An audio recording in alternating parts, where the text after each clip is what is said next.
We got to talk a little bit about Chris Jericho. He's making a lot of news here. He would actually go on his blog and write that he doesn't think he's done well in WWE. He's disappointed with his performance. And the Observer would even say it's at least been pretty well decreed, at least temporarily, that Jericho is slated for a mid card role. They're disappointed in his work. There have been a lot of excuses thrown around as to why Jericho isn't working out like they'd expected. 90% of them are what I would call old schoolism, but the answer is simple. Look at how he's been programmed to the ring from day one. If you're programmed as one of the guys, you become just another one of the guys, which is the slot he's being taken in.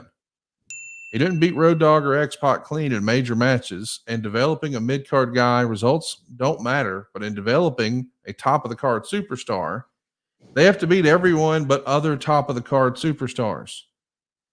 Hughes hurt a lot, presumably with the exception of Road Dogg's match in England. He hasn't had a match in the caliber of the matches he used to have in WCW, but by and large, there's also a minor part of the perception to the audience. We talked a little bit about the way you felt like JR, or from JR's perspective, the office didn't perceive Jarrett to be a top guy at this point. It sounds like they didn't really feel that way about Jericho just yet either. Fair to Y- say? Yeah, fair to say. Uh, he was too short. Okay. That's what you get. Oh, he's awful small.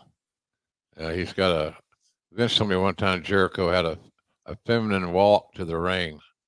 Oh, I had never envisioned that assessment. I didn't feel it. I didn't see it. Pardon me. However, you just have to ride with those talents. One of the reasons that Jericho was as successful as we wanted in the beginning, it's hard to come down from being introduced and interrupting the Rock. So there's where your angle was, and it didn't play out, and that's not good.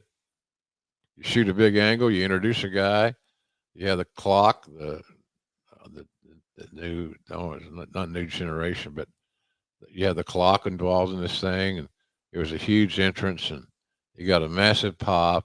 It was very popular at the time, but it was between Jericho and The Rock. And the Rock aspect of this conversation is extremely important. How do you follow that, Conrad? How do you follow The Rock? There's nothing, anything else you do, except maybe with Austin, is going to be perceived as a letdown. So, but that's, we should have followed up with Jericho and The Rock with a nice several week program, but we did not do that. I can't tell you why. It's Vince's decision. Is it? And it may have been something The Rock said. Maybe Rock said, "I don't want to work with him. He's too small." I don't know that to be true, but we did follow up on it, and that was a missed opportunity. I wanted to ask you a little bit about some developmental territories here.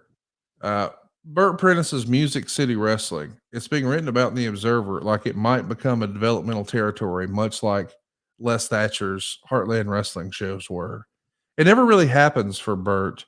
What was the company's official relationship with Burt, and why didn't it become more of a developmental system? It was basically through Lawler. Jerry Lawler and Burt were in the same geographical vicinity. They had a relationship, but I don't know that we were ever totally committed or serious about uh, that his company becoming a developmental area. We soon found out that most of these companies that we'd worked with had really poor infrastructure, and that's why they were borderlining on failure. And so we found that with everybody. It was just, I think they thought WWF was going to come in and solve all their problems with their money, but you still got to execute it on the work site. So it just wasn't a time or place for Bert's company for us. All right, so Jim, let's get back to the pay per view. We're finally here. No Mercy 1999. If you're going to watch one retro pay per view, he'll make it this one. What an incredible show this is. There's a sellout crowd, 18,752 fans are here. It's one of the strongest pay-per-views of the year, according to Dave Meltzer. And he says it probably includes the best American match of the year. All told, there's $478,000 at the gate, 17,430 paying fans, another $130,000 in merch. You guys are hot, hot, hot. And I'm sure after all the backstage shenanigans, you were excited to just be at the desk and done with your day job, right? Yeah, absolutely. It was invigorating to see the crowd in mass as we did. Yeah, it was time to get out of the meetings and the memos and the phone calls and the pointing the finger of blame at everything that was not totally positive in the eyes of some. So yeah, it was a relief, man. That's my safe place. That was where I that's where I had the most fun and enjoyed my contributions the most. So it didn't come any too soon. I can tell you that. I was glad to get to Cleveland. And ironically, Matt Miller, I think, who we talked about earlier, longtime WWE employee, good guy too. Yeah. He got a job, as you said, in the gun arena. So we saw Matt there early on. It was kind of cool.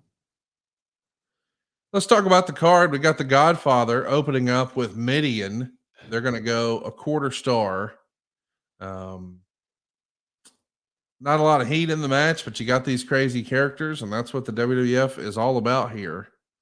Godfather gets the win, 7.5 minutes. This is a pickup or a follow-up from what happened on SmackDown the prior week. So not a long-term storytelling sort of deal, but you didn't really need that with the Godfather ever. Next up, something interesting.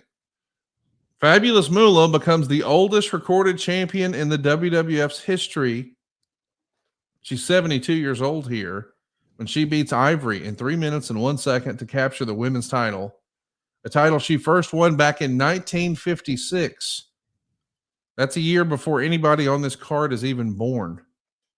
That's pretty crazy. Of course, it wasn't a great match, but it was a spectacle. Thankfully, we've evolved women's wrestling a little bit, but how much fun was Fabulous Moolah having with one last run, if you will?